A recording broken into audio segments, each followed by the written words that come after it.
Ano pong sabi nyo? Naaksidente ang ate ko? Pagkaklaro ng dalagang si Venice. Baka naman ibang tao yon. Papunta pa lang ang ate ko sa pageant na sinalihan ko. Ako ang nakasaksi. Maghihiwalay pa lang kami ng ate at kuya mo nang nangyari ang aksidente. Pakiramdam ni Venice ay nabingi siya ng mga sandaling iyon. Hindi niya kayang paniwalaan ang narinig. Halos masiraan siya ng bait habang paulit-ulit na sinasabi ng kausap ang nangyari sa kanyang ate. Kung hindi nakahawak ang dalaga sa railings ng hagdan na yon, baka kanina pa bumigay ang kanyang tuhod. Wala ng ate Vilma at kuya Ben mo, Venice. Ulit muli ng katrabaho ng ate Vilma niya na tumawag gamit ang cellphone nito. Bago malagutan ng hiningang ate mo, inihabilin niya sa iyo ang mga pamangkin mo. Hindi, nagbibiro ka lang. Bahagya ang kanyang naging pag-atras at hindi matanggap ang narinig. And the winner is contestant number 3, Venice Ann Marquez. Malakas na anunsyo ng host sa pageant ng gabing iyon. Tila nabingi ang dalaga ng mga sandaling yon dahil sa narinig. Wala nang kwenta ang koronang matagal niyang inaasam-asam na makuha. Ang mahalaga sa kanya ng mga sandaling yon, makita ang nakatatandang kapatid at ang asawa nito. I repeat, the winner is contestant number 3, Venice Ann Marquez. Friend! Malakas pa natawag ng makeup artist niya at kaibigang si Mary na kanina lang ay may malapad ng ngiti. Ngunit ngayon, labis ng pagtataka sa pag-iyak niya habang ang cellphone ay nasa tenga pa rin. Saan po siya naroon? Nang sabihin ng kaibigan ng ate niya kung nasa ng kapatid, natagpuan na lamang ni Venice ang sarili na tumatakbo patungo sa ospital na pinagdalhan sa mga ito. Labis-labis ang kaba niya ng mga oras na yon. Matindi rin ang pagkalabog ng kanyang dibdib habang nananalangin na sana hindi totoo ang mga ibinalita sa kanya. Kung prank man iyon, labis niyang pasasalamatan kung sino man. Ngunit sadyang hindi lahat ng panalangin ay kayang dinggin ng kalangitan. Dahil nang sabihin niya ang pangalan ng kapatid at asawa nito, parang gumuho ang kanyang mundo. Hindi, ang ate, nasambit niya na lamang sa kabila ng walang tigil na pagpatak ng kanyang luha. Nanghihina ang kanyang mga tuhod habang pilit na lumalapit sa kapatid na nakatabing ng kumot. Labis ang pagkadurog ng kanyang puso. Kulang ang salitang sakit upang maipaliwanag niyang nadarama. Paano ang ate niya at ang asawa nito ay nasa malamig na lugar na para lamang sa mga patay. Ate Vilma! Paulit-ulit niyang sambit sa pangalan ng kapatid habang hawak ang kamay nito na nakalaylay sa ilalim ng kumot. Ate! Baka sa dalawa ang pinagdaan ng aksidente. Maputla ng ate niya, malamig ang kamay at wala ng init nito na palagi niyang hinahanap sa tuwing binibigo siya ng mundo. Kahit na anong tawag niya, alam niyang ng mga sandaling yon, hindi nasasagot ang kanyang ate. Hindi nababalik pa ang kanyang kapatid. Ngunit iyon ang bagay na hindi niya kayang tanggapin. Venice! Tawag muli sa kanya ni Mary na sumunod pala sa kanya sa morgue. Kailangan na nating lumabas dahil ayaw malayo sa kapatid. Pilit ang naging pagkapit ng dalaga sa namayapa niyang kapatid kahit may dalawa ng staff ang humihila sa kanya palabas. Ang ate Vilma, Mary, sambit niya matapos ng matagal na pagpapakalma sa kanya ng kaibigan. Pilit siyang inaalalayan ni Mary dahil lahat ng parte ng katawan niya nawalan na rin ng lakas upang magpatuloy. Sabi niya pupunta siya sa pageant na sinalihan ko dahil sa pamimilit ko sa kanya. May trabaho silang dalawa ni Kuya Ben ngayon, pero sabi ko, ito ang unang laban na sinalihan ko. Kailangan narito sila. Wala kang kasalanan, Venice. Hindi ito mangyayari kung hindi dahil sa akin. Ako ang pumatay sa ate Vilma at Kuya Ben. Ako. Hindi mo to ginusto. Kasalanan ko. Pagbali-balik na rin man ang rason, ako pa rin ang may kasalanan. Labis ang pag-alala ni Mary para sa kaibigan dahil hanggang burol ng mag-asawa, hindi nito nagawang kumain o matulog man lang. Lagi itong nasa tabi ng dalawa at wala sa sariling tulala. Kasalanan ko. Yon ang naging paulit-ulit niyang sambit. Bata pa lamang si Venice at ang ate niya, magkasanggan na sila sa buhay. Heto ang nagiging kakampi niya sa tuwing kikwestiyonin ng mundo ang halaga niya. Para sa dalaga, hindi na mahalagang sasabihin ng iba, basta kakampi niya ang kanyang ate Vilma. Hindi pa ako nakakabawi sa mga kabaitan mo, ate. Nang hindi na siya kayang pag-aralin ng ina dahil may katandaan na ito para sa pangangatulong, ang ate niya na ang sumagot sa pag-aaral niya. Kaya naman, napakalaki ng utang na loob at pagmamahal niya rito. Ganoon na lamang din ang pagsisikap niya sa pag-aaral dahil yun na lamang ang kaya niyang isukli. Pero, nahuli na ako. Paano ako gaganti sa kabutihan ninyo ni Kuya Ben kung iniwan niyo na ako? Sambit niya sa kawalan habang wala ring hinto ang pagtulo ng kanyang luha. Marami silang plano ng kanyang ate sa oras na makapagtapos na siya ng pag-aaral. Ngunit sa isang iglap, para ng bula na maglalaho ang lahat ng yon. Ang sabi mo, babantayan mo ko parati ate. Ang sabi mo, tayo ang magkasangga hanggang sa pagtanda nating dalawa. Pero paano yung mangyayari kung ako na lang ang nandito? Kahit na noong nailibing ng kapatid niya at asawa nito, hanggang ngayon, hindi niya pa rin kayang iproseso ang pagkawala ng pinakamamahal niyang kapatid. Kiramdam niya, nariyan lang ito sa paligid at sasalubungin siya ng may ngiti sa labi. Bakit hindi na lang ako ang nawala? Bakit ang ate ko pang kinuha? Napakabait niya. Bakit siya pa? Sagutin mo ko. Nanlulumo niyang tanong. Gusto niyang mabigyan ng kasagutan ngunit kahit anong sigaw niya, wala siyang makuha. Kapag ba sumunod ako, magkakasama na tayo ulit? Wala sa sariling tanong niya habang nakatingin sa apat na sulok ng kanyang kwarto. Para mawala ang sakit, ang nakikita niya na lang ng mga sandaling yon, tapusin ang kanyang buhay. Total, walang ibang makakaintindi sa kanya kahit anong iyak niya.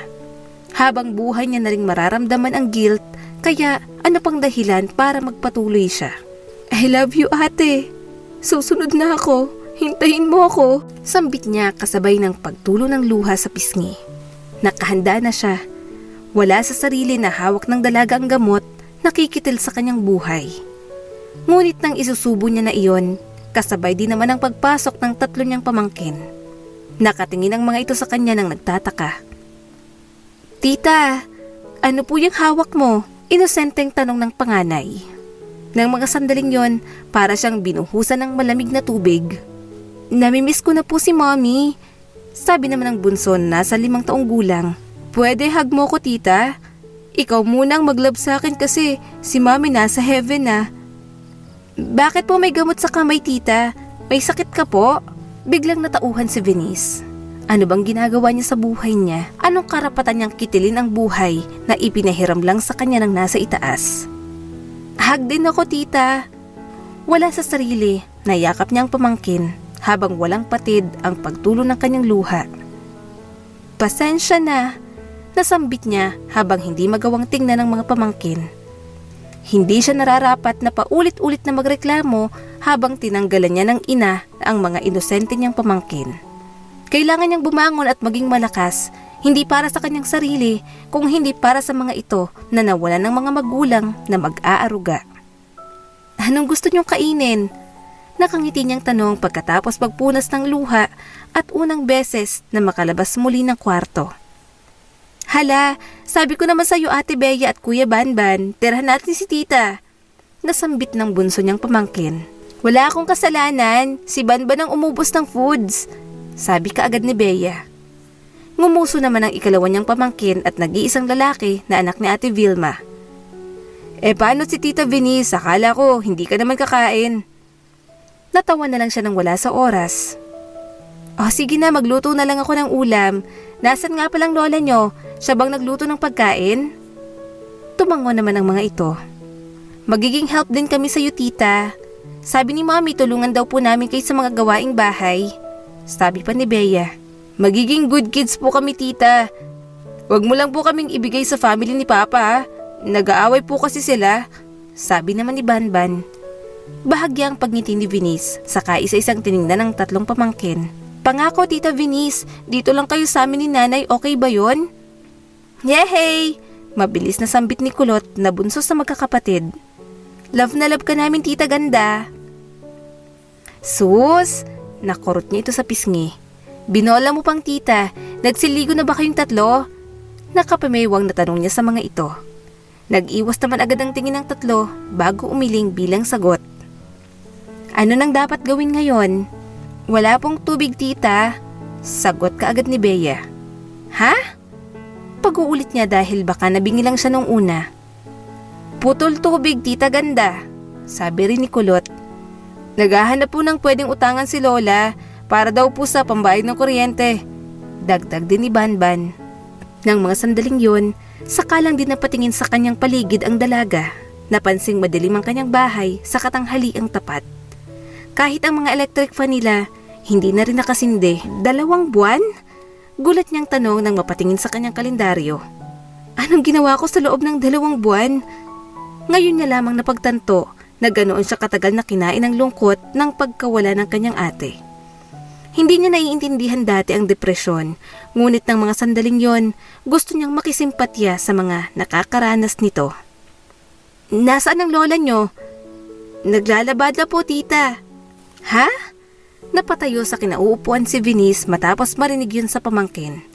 Hindi siya pwedeng mapagod. Bakit siya nagtatrabaho? Gustong sabunutan ni Venice ang kanyang buhok dahil sa pagkainis. May sakit ang nanay niya at matanda na.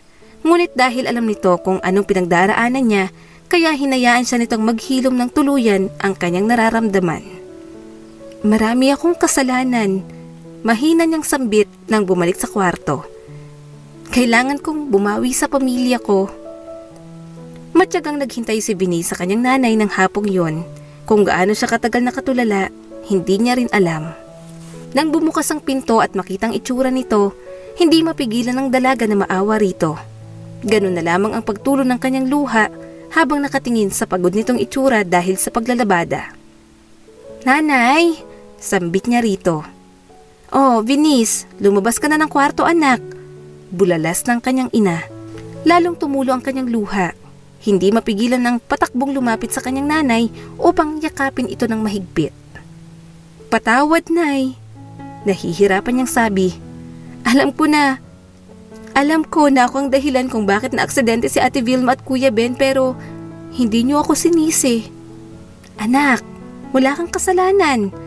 Mahinang sambit ng kanyang nanay habang titig na titig sa kanyang mukha. Kaya nga tinawag na aksidente dahil hindi mo yung gustong mangyari. Gustong gusto kitang pasukin rin sa kwarto mo ngunit hindi ko magawa. Natatakot akong makita ka na nasa ganong sitwasyon. Dinudurog ang puso ko. Mas tumindi ang pagbagsak ng luha ng nanay niya nang makita siyang umiiyak.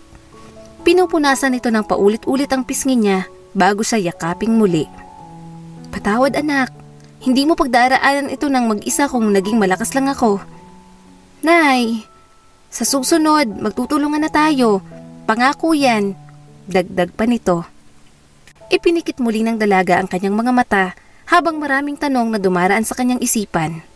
Paano na lang pala kung sumuko siya, di naiwan niya ang nanay niya nagsisisi at nahihirapang lumaban sa buhay para sa kanyang pamangkin. Lalaban na tayo ng magkasama, nay, sabi niyang muli. Dahil nagamit na ni Venice ang kanyang ipon sa mga bayarin sa kanilang bahay, wala na siyang mapagpilian ng mga sandaling yun kung hindi ang magtrabaho habang ipinagpapatuloy ang kanyang pag-aaral. Yun lang ang nakikita niyang paraan upang makapagpatuloy sila sa buhay. Bili na ho kayo! Paulit-ulit niyang sigaw habang abala pa rin sa pagbebenta ng isda sa palengke. Oh, suki! Bili na! Ganda, bagong ahon niya sa dagat. Bili na ho kayo! Magkano sa tilapia? Tanong ng lalaking kadaraan lamang sa bahagi ng kanyang pwesto. 100 na lang ho ang kilo. Mabilis niyang sagot. Napakamura naman ganda. Nakangiting sambit nito. Ay oho, panahon din kasi ng tilapia ngayon. Pilit siyang umiti rito kahit na ilang sa paraan ng pagkakatingin nito sa kanya. Bibilin ko na yan lahat. Talaga ho? Gulat niyang tanong nang hindi pinapatapos ang sasabihin nito. Oo naman, pwede ko rin bang makuha ang numero mo? Para sa susunod na kailangan ko ng mga sariwang isda, sa pwesto mo ako bibili. Pasensya na ho, wala ho akong cellphone. Napakamot ng bahagya si Venice. Ano ka mo? May kataasan ng boses na tanong nito. Mayroon pa bang taong walang cellphone ngayon? Ako po, sagot kaagad ng dalaga sa makulit na mamimili. Kalokohan, bulalas nito. Sabihin mo na lang kung ayaw mo sa akin. Nang mga sandaling yon, saka lamang din napansin ni Venice na lasing pa lang lalaki dahil sa paggewang na pagtayo nito. Totoo nga ho. Hindi niya na napigilang taasan ng boses. Totoo naman talagang sinabi niya dahil Kailangan niyang ibenta ang kanyang cellphone nang kailangan na ng pamangkin ng gamit na gagamitin sa kanilang pag-aaral. Wala naman siyang trabaho pa ng mga panahong yun at yun lamang din ang nakikita niyang paraan upang makapag-aral ang mga ito. Ha? Sa tingin mo, maniniwala ako sa'yo? Hindi pa rin sumusuko na tanong nito na naging dahilan ng pag-init ng ulo ni Venice. Alam niyo ho, kung hindi kayo bibili, umalis na lang ho kayo. Aba, tinataasan mo ako ng boses? Gumewang itong muli habang dinuduro-duro siya. Tinataasan mo ako ng boses? Venice, tumawag ka na ng pulis. Sabat ng isa sa mga tindera na malapit sa kanyang pwesto. Yang ganyang tao dapat tinuturuan ng leksyon. Oo nga, sagot din ng isa sa mga tindera doon. Yang mga ganyan, malas yan sa pwesto kaya tumawag ka na ng pulis. At sino naman kayong mga pakialamera? Panduduro din ito sa isang tindera. Hoy, tandaan mo, hindi porke maganda ka, magtataray ka na. Naikuyom ni Venice ang kanyang kamao sa pagpipigil ng kanyang sarili na sagutin pa ito upang hindi na lumaki ang gulo. Kabago-bago niya pa man din lang, natatakot na siyang mawalan kaagad ng mapagkakakitaan dahil sa lasing na ito. Marami bang mas maganda sa'yo, no? Isang malalim na buntong hininga ang pinakawalan ni Venice habang masama ang tingin dito. Sa inis ng dalaga, ang gamit niyang panghiwa ng isda, itinago niya sa sangkalan habang galit na tumingin dito. Oy, bali-balita na may nataga na yung babaeng yan, sabi ng isa sa mga tindera. Nawawala raw siya sa sarili kapag ginugulang paninda niya. Nabalitaan mo rin pala, buti nga nabuhay pa no, muntik nang bawian ng buhay. Gusto niya yatang isunod ko siya, sabi rin ni Venice matapos na lumakas ang kanyang loob. Hindi na ako bibili. Kaagad namang sambit nito bago dali-daling umalis sa kanyang pwesto. Nang mga sandaling yon, matapos umalis ng lalaki, saka lamang naramdaman ni Venice ang takot na naging dahilan upang mapasalampak na lamang siya ng upo sa lapag. Hoy, Venice, ayos ka lang? Nag-aalalang tanong ng isang tendera. Namumutla ka, nahihilo ka ba? Bahagya ang kanyang naging pagngiti at madali ang ininomang inalok sa kanyang tubig. Natakot ho ako. Naiilang siyang natawa. Ngayon lang ho ako nakaranas ng ganong tao. Ay, mabuti na lang talaga't umalis. Nako, nakaligtas ka nga sa manyakis na yan pero anong sasabihin ng amo mo? Heto lang ang benta mo? Galit na tanong nito sa kanya. Kahapon ang laki-laki Anong nangyari? Kasi ho may lasing na nanggulo sa pwesto. Katuwiran agad ni Venice. Ano naman daw ang kailangan niya? Nakataas pa rin ang kilay na tanong nito habang titig na titig sa kanya. Number ko ho. Ano ka mo? May kataasan ng boses na tanong nito. Pasensya na ho, hindi na mauulit. Naisatinig na lamang ni Venice.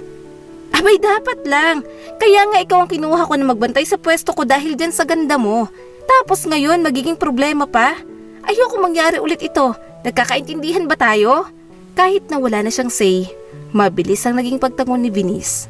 Hetong trabaho lang naman ang kaya siyang tanggapin ng mabilisan na walang working experience na hinahanap at half day lang. Sige na, baka mahuli ka pa sa pagpasok mo at ako pang sisihin mo. Pagtataboy sa kanya nito. Isang malalim na buntong hininga na lamang ang pinakawalan ni Venice nang makalayo na rito. Dali-dali naman ang pagpunta niya sa CR ng palengke upang maligo ng mabilisan at magpalit ng kanyang uniforme. Laban lang sa buhay, Venice. Paalala niya sa sarili habang nasa loob ng banyo. Hanggang wala tayong inaapakang tao, hindi tayo hihinto. Halos lipa rin ni Venice ang patungo sa university na kanyang pinapasukan. Wala ring kwenta ang ibinayad niyang 10 piso sa paliligo. Ngayon, grabe na ang kanyang pawis dahil sa init ng panahon. You're 5 minutes late, Miss Marquez. Galit na bungad sa kanya ng professor. Sorry sir, mabilis niyang sagot habang nakayuko ang ulo. This is the last time that I will allow you to come to my class. I hate tardy people, Miss Marquez. Hindi na dapat maulit to. Mabilis ang naging pagtangon ni Venice kahit na gusto niyang sagutin ng lalaki. Nang mga sandaling yon, habang naglalakad patungo sa upuan, gusto na lamang magpakain ng dalaga sa lupa. Pakiramdam niya, ngayong araw ay nahusgahan siya ng mga tao nang wala naman siyang kasalanan. Gaining experience is one of the reasons why some people become successful in life. And I believe experience is the best teacher that will mold us to face those obstacles that we encounter in life. Katuwiran niya sa kanyang professor. May utak ka talaga, Miss Marquez. Sabi nito. Huwag ka lang pahuhuli sa klase ko. Lihim na huminga na lamang ng malalim ang dalaga. Ang pagre-recite sa kanilang subject ang ginamit niyang paraan upang mawala ang pagkainis niya sa kanilang professor, ngunit paulit-ulit din itong binabalikan ng insidente na yon na naging dahilan kaya hanggang bahay ay mainit ang kanyang ulo. Tita Venice! Masaya siyang sinalubong ng kanyang mga pamangkin nang makarating siya sa sala ng kanilang tahanan. Lola! Sigaw ni Kulot. Nandito na si Tita Ganda! Napaupo agad si Venice sa upuan habang bakas ang matinding pagod sa kanya. Oh anak! Dali-dali naman siyang inabutan ng tubig ng kanyang ina. Kumustang araw mo? Ngiti habang nakapikit ang unang naging sagot niya. Ayos lang hunay. Kaya mo pa ba? Nag-aalalang tanong ng nanay niya. Bumalik na lang kaya ako sa paglalabada para hindi ka nahihirapang magtrabaho habang nag-aaral. Hindi nay. Mabilis niyang sagot. Kaya ko ho, pahinga lang to. Anak, hindi nay, kaya ko ho, pahinga lang to. Mabilis niyang sagot dito.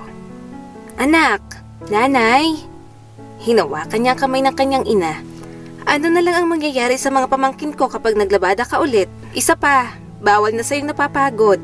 Dito na lang ho kayo sa bahay. Hayaan niyo na lang ako ang magtrabaho. Pero, nay, makinig na lang ho kayo. Ako nang bahala sa pagtatrabaho. Nakangiti niyang sambit dito.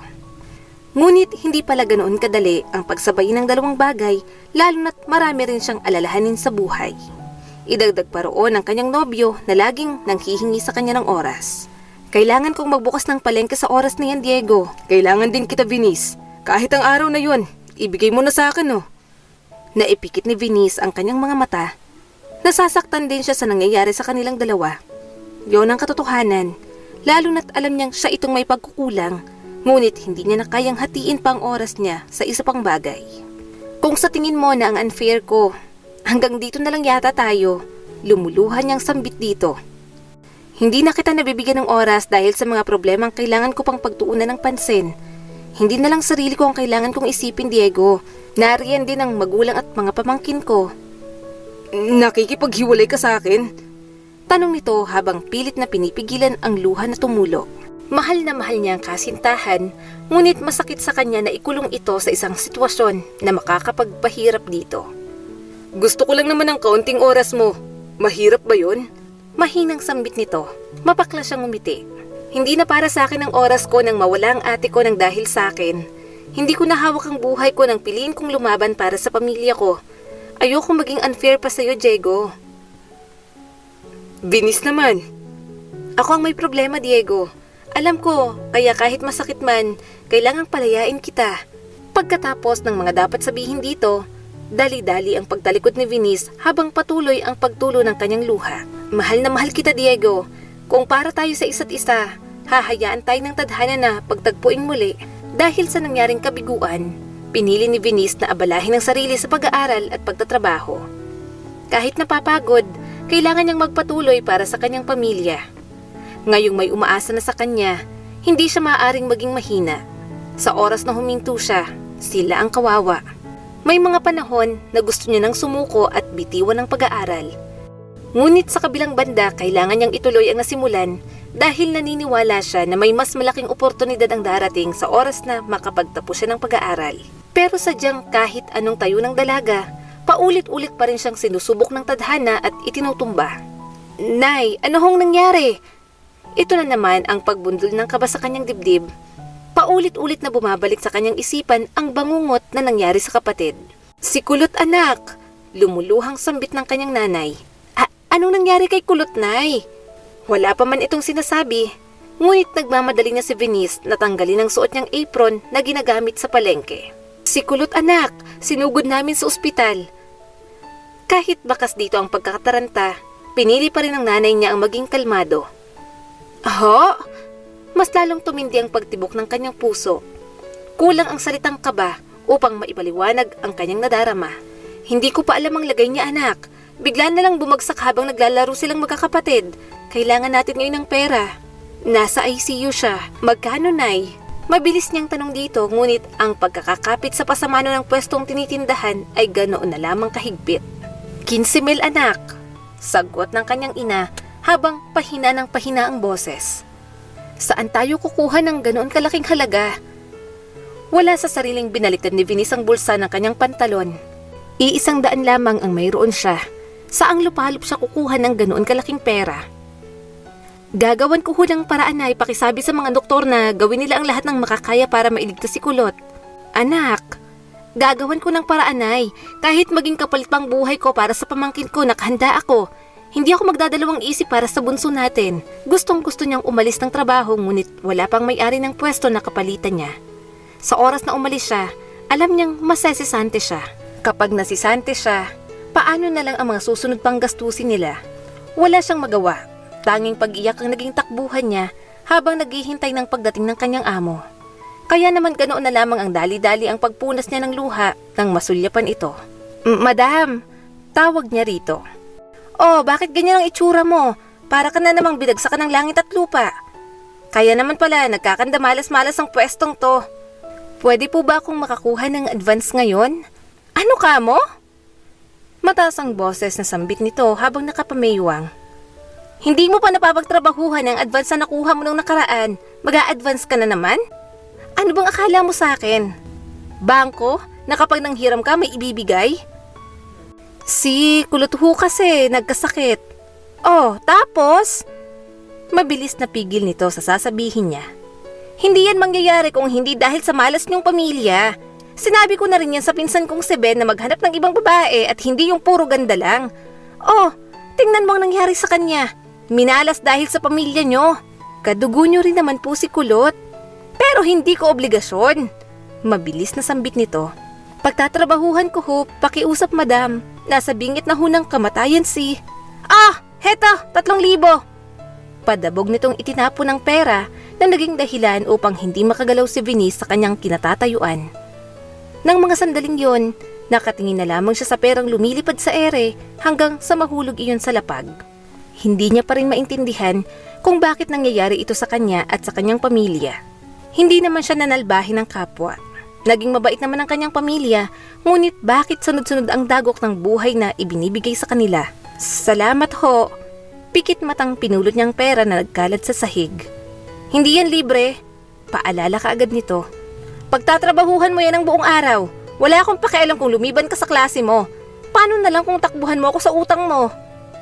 Habang palabas sa pwesto ng palengke, maraming napagtanto ang dalaga ng mga sandaling yon. May mga taong ang tingin sa sarili ay nakakataas, higit pa sa iba, dahil sa may kaya sila. Wala silang pakialam kung sino ka man. Ang mahalaga lamang sa kanila ay maipakitang sila itong nasa itaas. Kailangan silang tingalain ng mga nasa ibaba. Heto Venice, baka makatulong. Pasensya ka na sa nakayanan ko. Ipapanalangin ko ang pamangkin mo. Ilan lamang iyon sa kanyang mga narinig habang isa-isang nag-aabot sa kanya ang mga tindera din na kalapit ng binabantayan niyang pwesto. Hindi niya lubos akalain na sa maikling panahon ng nakasama niya ang mga ito, magkakaroon na ng malasakit sa kanya. Hindi makapaniwala. Heto na naman, tuloy ang walang tigil na pagluha niya. Hindi ko ho alam kung paano magpapasalamat sa inyo. Nasambit ni Venice sa kabila ng kanyang paghikbi. Sige na ineng, puntahan mo na ang pamangkin mo. Mabilis ang naging pagtango niya matapos punasan ng kanyang luha. Salamat po ulit. Ang nasambit niya na lamang bago dali-dali ang pag-alis. Hindi na nagawa ng makapagpalit ni Venice ng damit, makarating lang kaagad sa ospital. Wala siyang pakialam kung magulo ang kanyang buhok habang nakasabit pa rin ang apron sa katawan.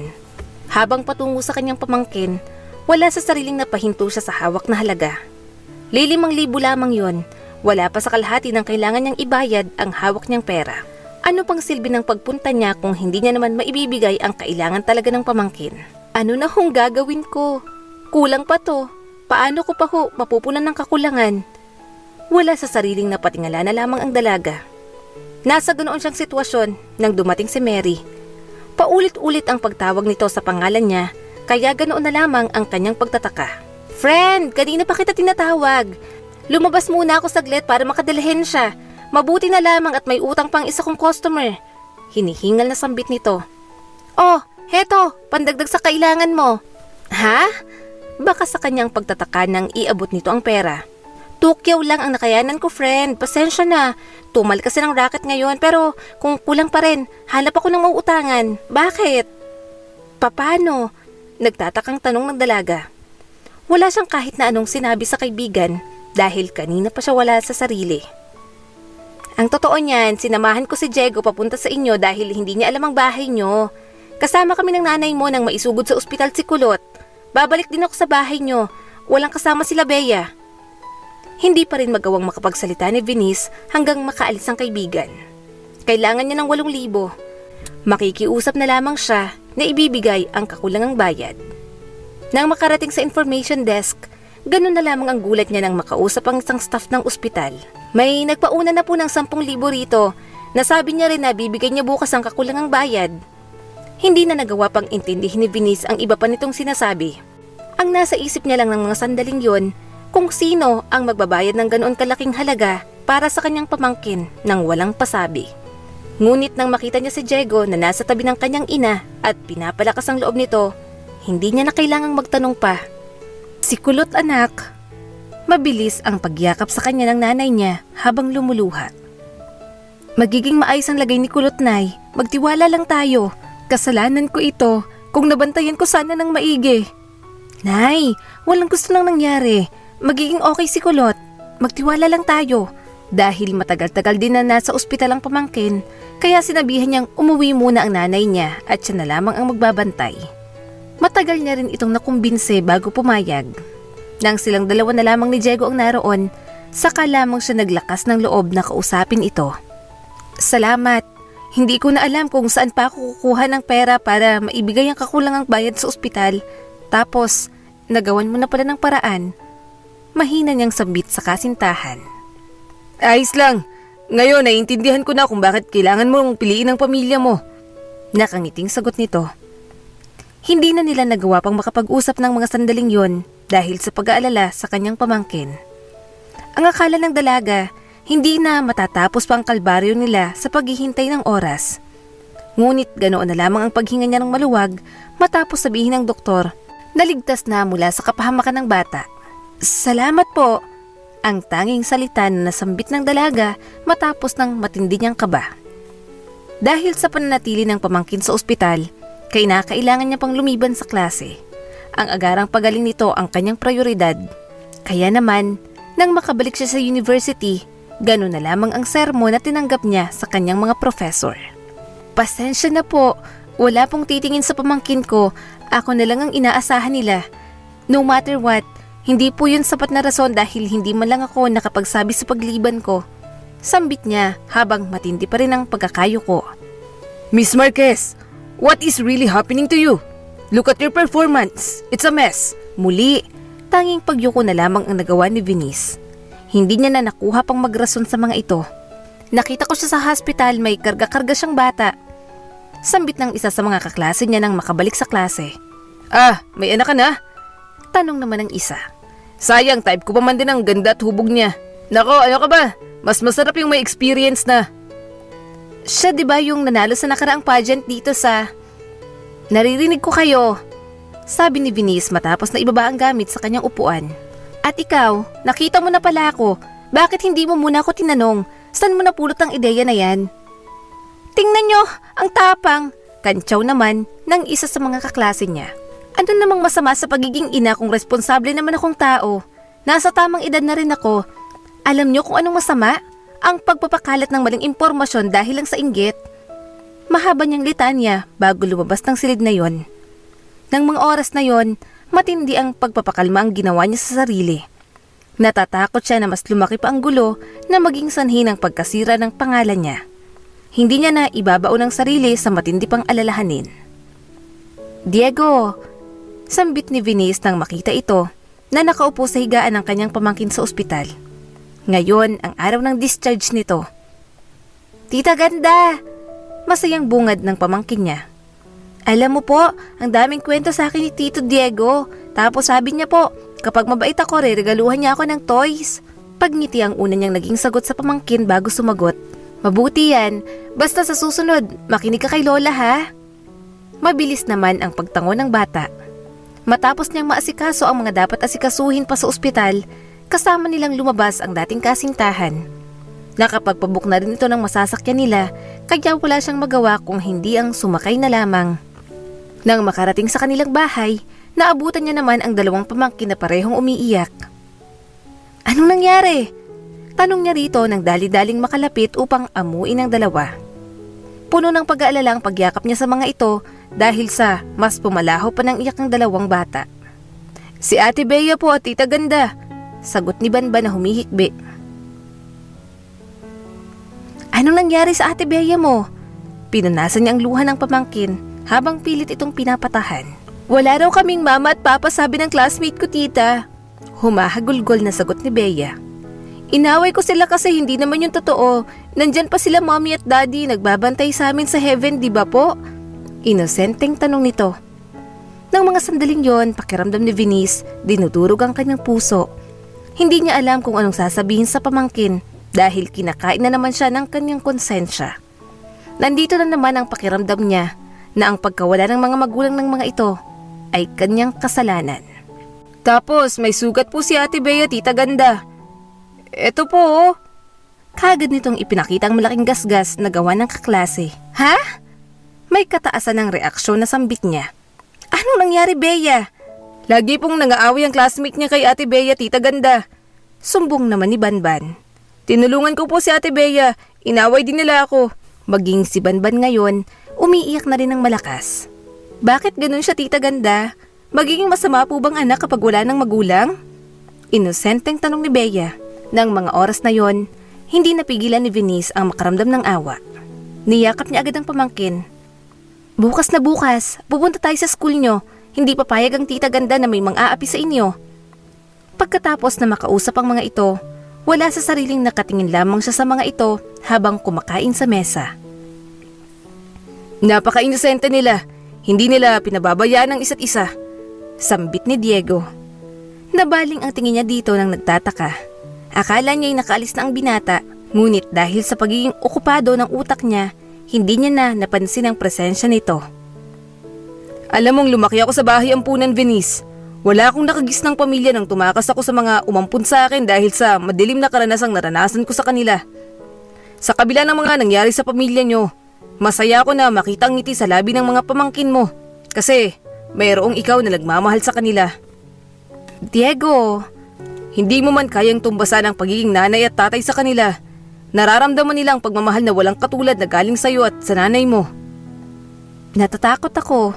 Paulit-ulit kong kini-question ang sarili ko kung tama ba na ako ang maging legal guardian ng pamangkin ko. Pakiramdam ko kasi dahil na lang sa konsensya kaya ginagawa ko ang lahat para sa kanila. Kung ganun ang tingin mo, sapat nang napag-aaral mo sila. Hindi mo kailangang magalit kapag may mga sumasalbahe sa kanila. Hindi ka rin mag-aalala nung may isa sa kanilang nasa bingit ng kamatayan. Madaling maging magulang, ngunit hindi madaling magampanan ang tungkulin ng isang magulang. Sa tingin mo, kaya ko? Tanong niya sa binata nang may pag-aalinlangan matapos na salumungin ang tingin nito. Kung hindi, bakit nakikita kita ngayon sa harapan ko? Tumakbo ka na sana sa responsibilidad kung matagal ka nang sumuko, Venice. Nang mga oras na yon, heto na naman ang ngiti ni Venice. Ngunit tumutulo ang kanyang luha dahil sa sinabi ng binata. Sasamahan kita bukas na puntahan ang school nila. Hindi ka mag-iisa. Magkakasunod na pagtango ang ginawa ng dalaga matapos na paulit-ulit itong pasalamatan. Totoo naman ang sinasabi ng anak ko. Walang magulang ang batang yan. Mata pobreng sambit ng nanay ng batang parating sumasalbahe sa kanyang pamangkin. Kanina pa nagpipigil si Venice na sumabog sa galit dahil sa mga baluktot na pagrarason nito. Ayaw pa rin tanggapin ng ginang na anak nito ang nagkamali. Hindi na ako nagtataka kung saan galing ang kagaspangan ng ugali ng anak niya. Mahinang sabi ni Venice. May sinasabi ka? Galit na tanong ng nanay ng bata. Hindi hihingi ng tawad ang anak ko. Wala siyang kasalanan. Saan pa ba manggagaling ang bulok na bunga kung hindi sa puno nila? Kung ayaw mo maging sakit ng ulo ang anak mo balang araw, ituwid mo na habang bata pa. Makatwirang sabi ni Venice. Hindi mangyayari yan dahil kompleto ang magulang ng mga anak ko. Akmang sasagot na ang dalaga matapos na kainin ang galit, ngunit hinawakan ni Diego ang kamay niya upang kumalma. Mawalang galang na ho. Sambit ng binata. Pwedeng ma-expel ang anak ninyo dahil sa baluktot niyong pangangatwiran. Lalo mo lang idinidiin ang katotohanan na alam mong bully ang anak mo. At sino ka naman?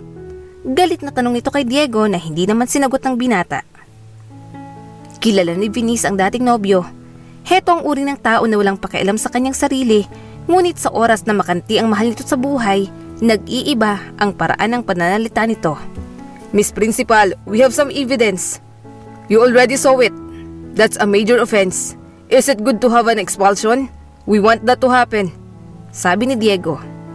Yes. Anong pinagsasasabi mo? Baka nakakalimutan mo kung sinong asawa ko. Galit na sabi ng ginang sa punong guro. Sino bang asawa mo? Malamig na tanong ni Venice. Ikaw? Ganon na lamang ang gulat ni Venice nang mga sandaling nakahanda na ang kamay ng ginang na napapalibutan ng maraming alahas upang isampal sa kanya. Hindi siya makagalaw at ipinikit na lamang ang mga mata. Bago pa man dumapo iyon sa kanyang pisngi, napigilan na ni Diego. Another offense. Mukhang sa'yo nang galing ang bulok na bunga. Dahil sa pagpapahaba mo ng sungay ng anak mo. Hindi malabong isang araw, maging sakit mo siya ng ulo. Babalik ako. Sisiguraduhin ko magsisisi kayo. Padabog nitong sambit bago matapos na kinalabog ang pinto ng opisinang iyon.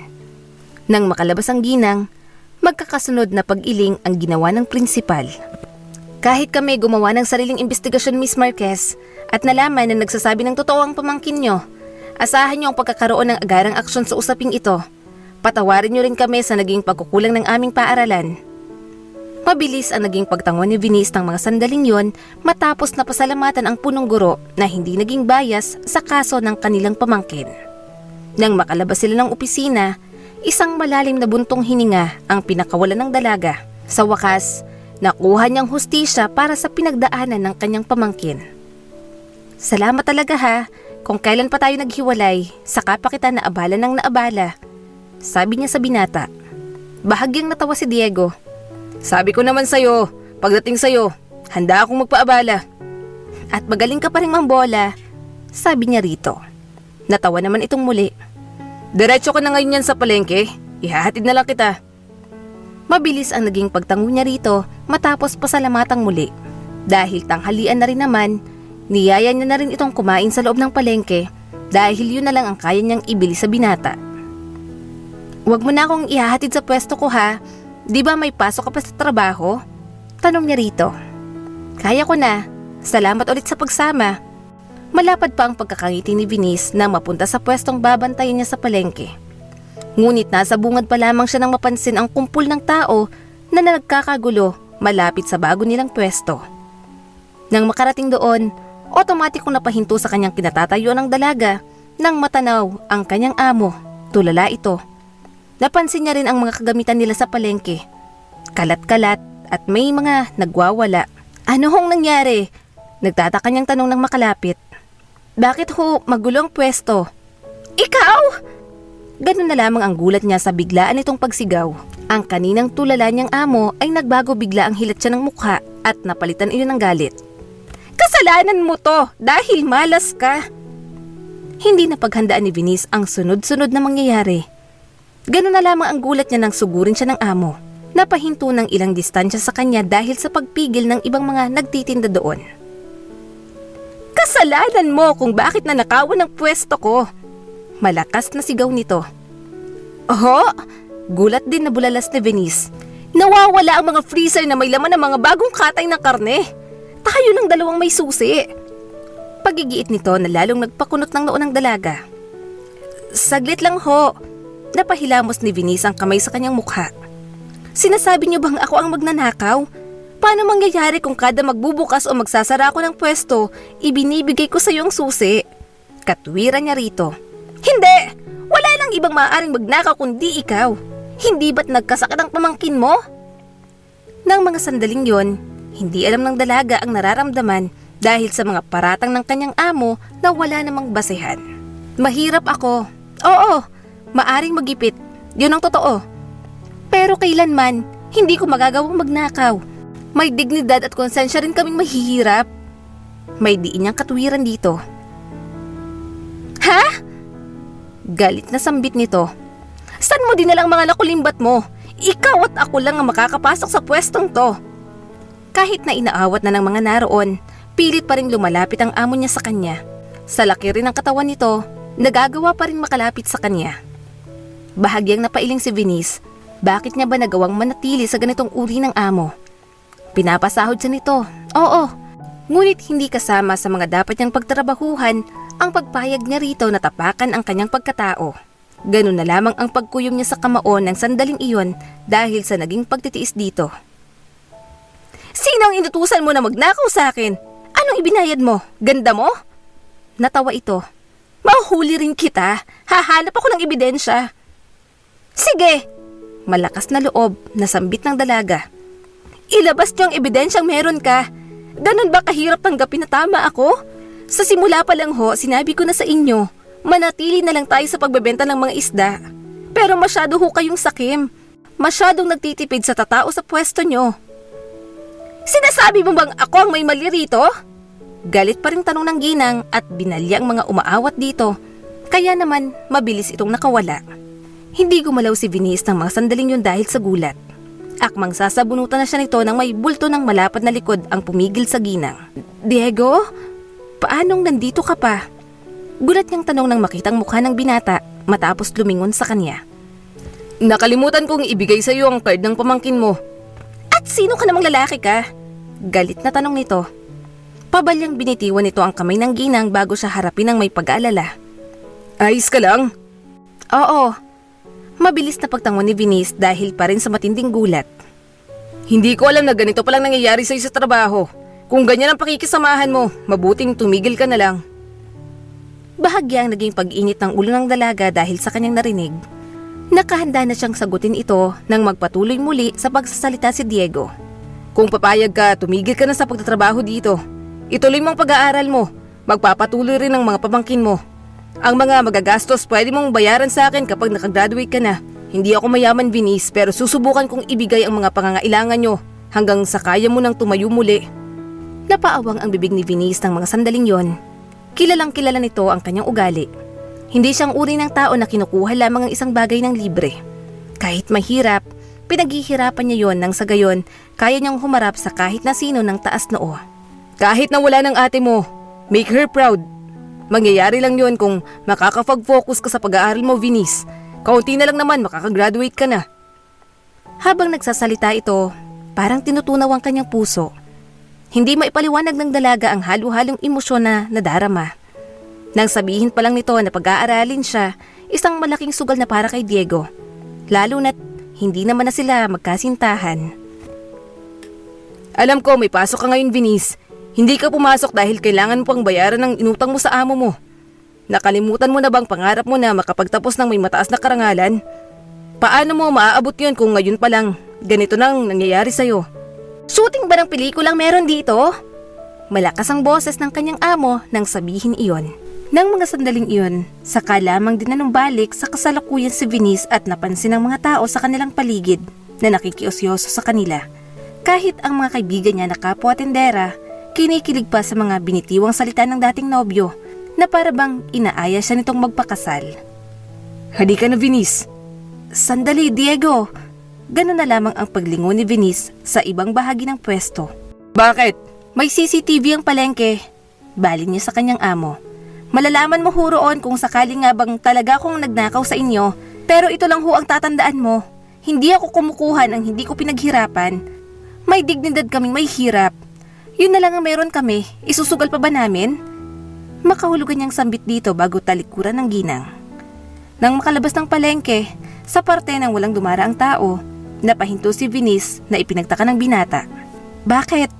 Bakit mo ko tinulungan, Diego? Nakipaghiwalay ako sa iyo nang walang pag-aalinlangan para sa pamilya ko. Pero sumugal ka para din sa pamilya ko. Yung sinasahod mo pwede mo yung ipunin pero nakahanda ka pang gamitin yan para sa pag-aaral ko. May utang pa akong 10,000 pero... Ganun naman, di ba? Naging parte ka na ng buhay ko. Naranasan ko maging masaya dahil sa'yo. Natatandaan mo ba nang sabihin ko sa'yong ikaw lang ang pamilyang meron ako? Hiwalay na tayo. Pero bago maging tayo, naging kaibigan din kita, Venice.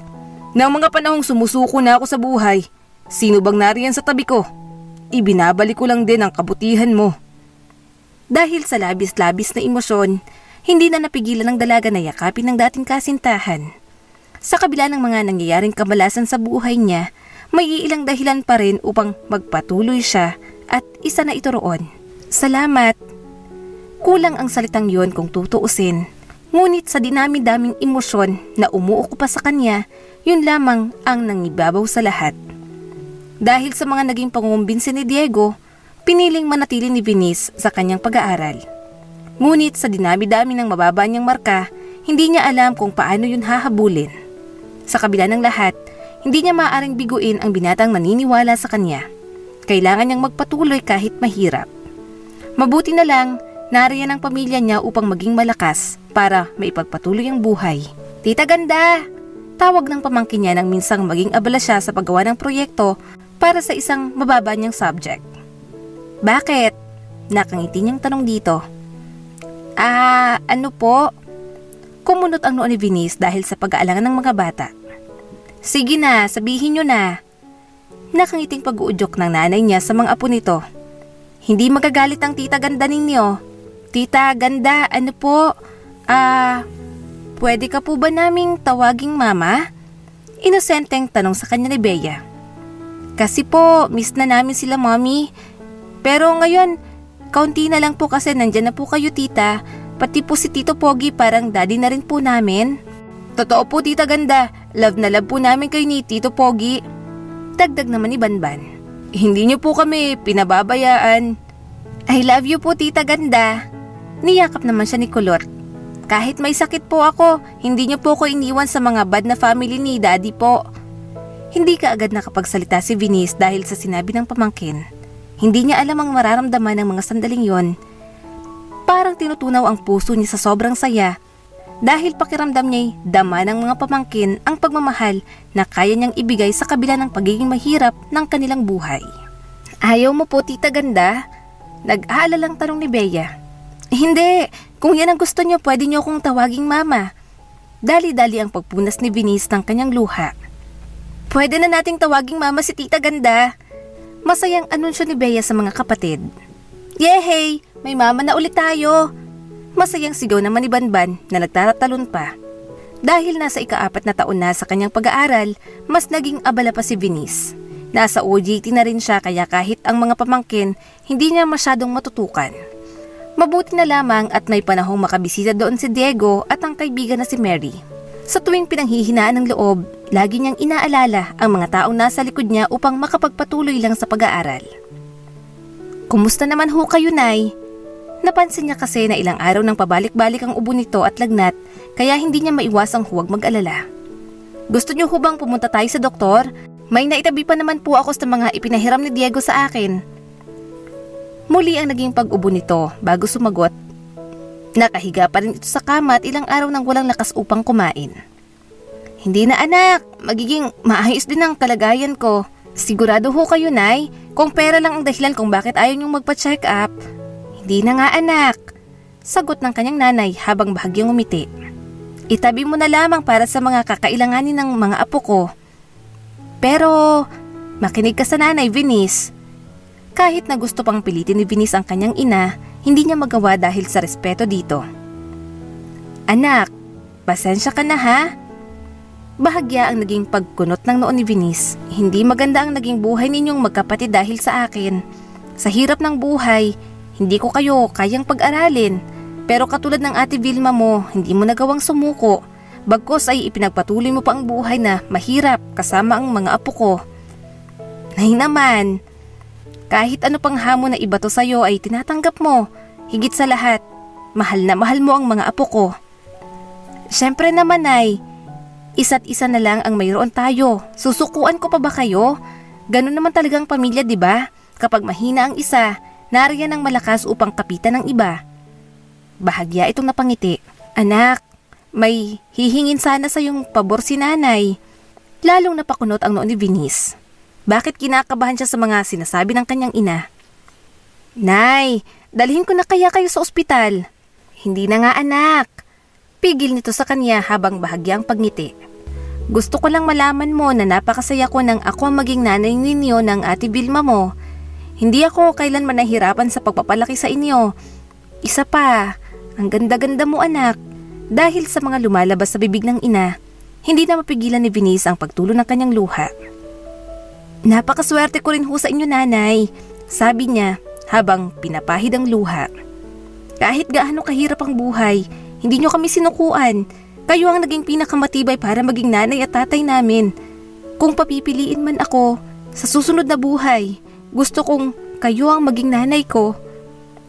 Salamat anak. Nakangiting sambit nito bago siya yakapin ng mahigpit.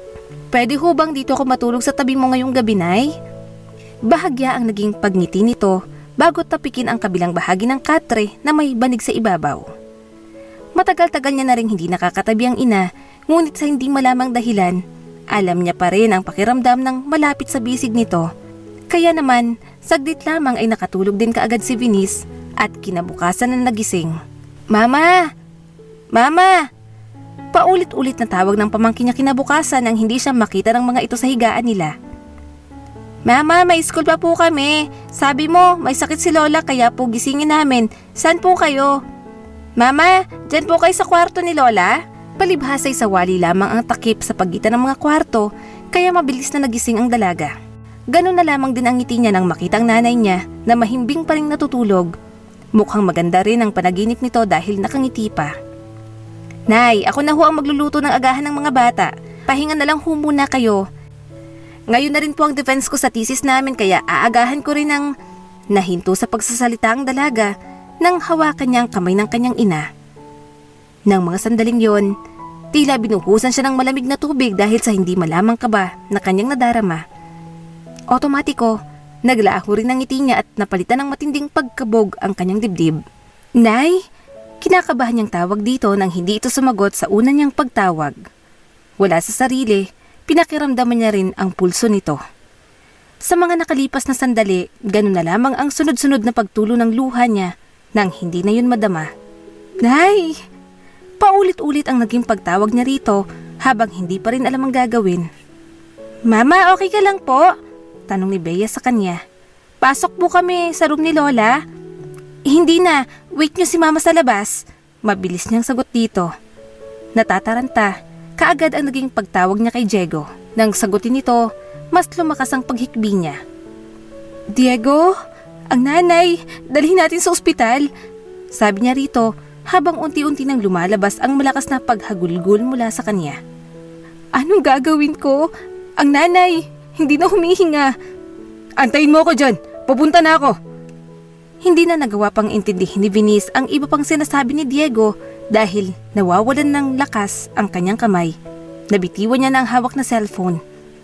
Nanay, nag-usap lang po tayo kagabi. Huwag naman po kayong magbiro ng ganyan. Nay, sumagot naman kayo. Please, nag-aalala na ho ako sa inyo. Malakas na pagtawag niya rito. Nang mga sandaling yon, tulala lamang si Venice at hawak ng mahigpit ang kamay ng kanyang ina na para bang sa paraan na yon, hindi ito mawawala sa kanya. Nagigising din ang nanay niya kung hindi siya aalis sa tabi nito. Venice! Venice! Paulit-ulit na tawag sa kanya ni Diego na hindi niya nagawang sagutin. Dahil sa pagkataranta ng binata, sinipa nito ang pinto upang makapasok sa kwarto. Mula roon, naabutan siya nitong tulala at walang patid ang pagtulo ng luha.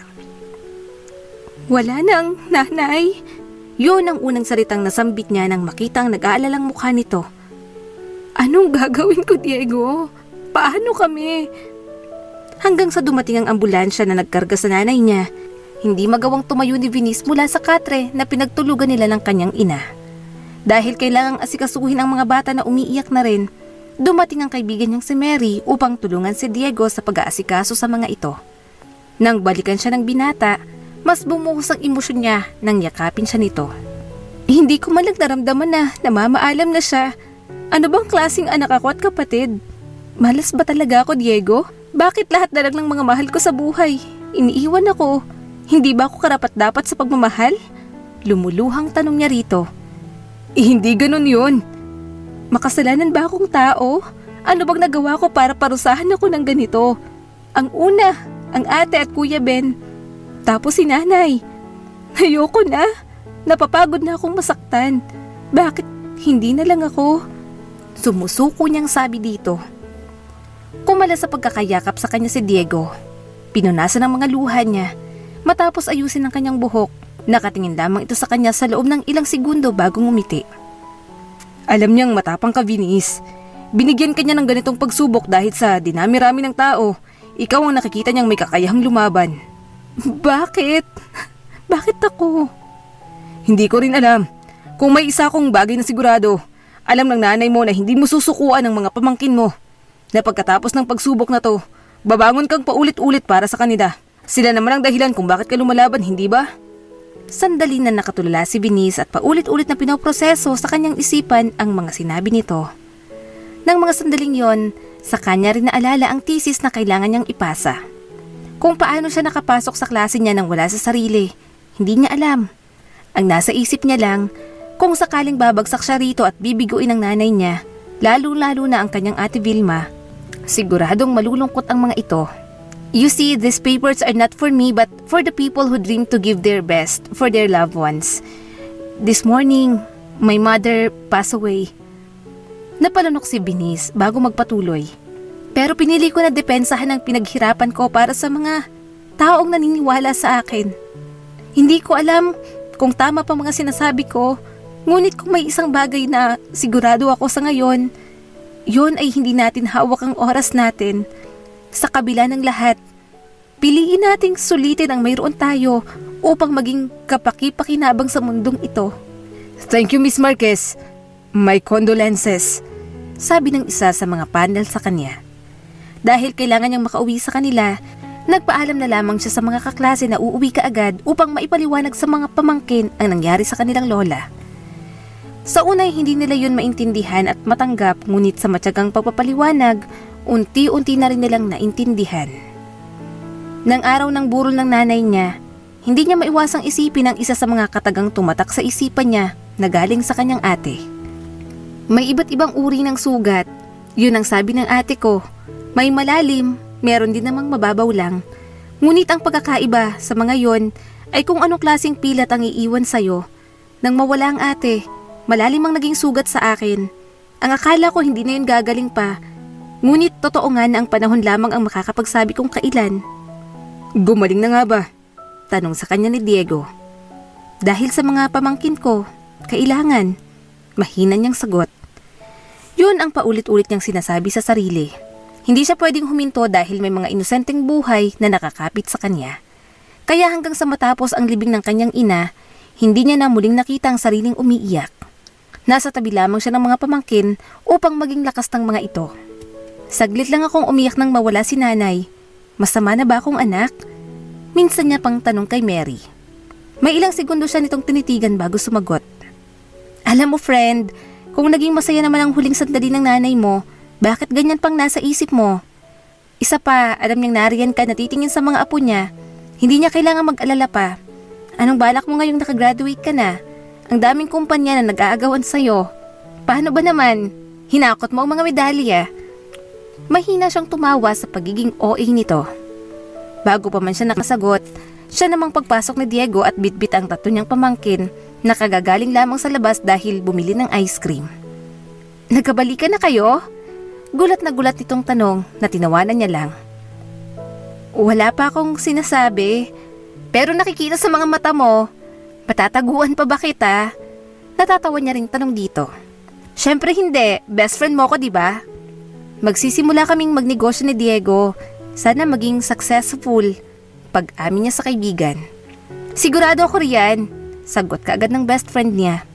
Kapag pinagsamang diskarte ni Diego at talino mo, siguradong magiging matagumpay kayo. Sana. Hindi naging madali ang mga unang buwan ng kanilang negosyo ng nobyo dahil pareho nilang kinakapa ang lahat.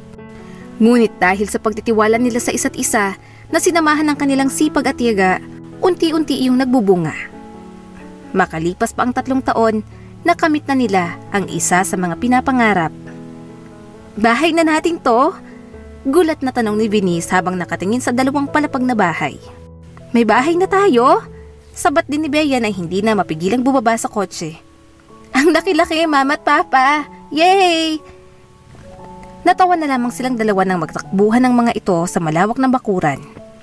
Katas ng online selling ni Mrs. Natatawang tudyo ni Diego. Madiskarte rin kasi ang asawa ko. Sabi niya rito habang hinihimas ang may umbok niyang tiyan. Nang sagutin niyang muli si Diego, sinaalang-alang niya muna ang mga nararamdaman ng mga pamangkin.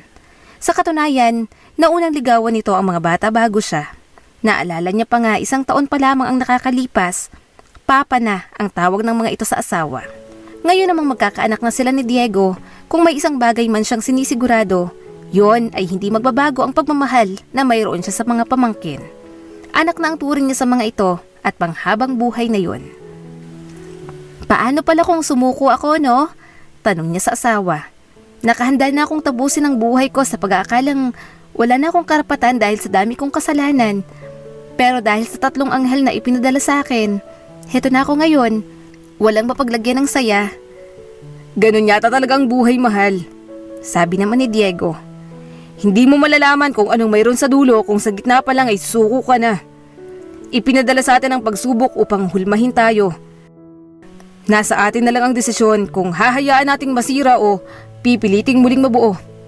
Nakangiti niyang tinanguan ng asawa dahil ngayon, ganoon niya rin tingnan ang buhay.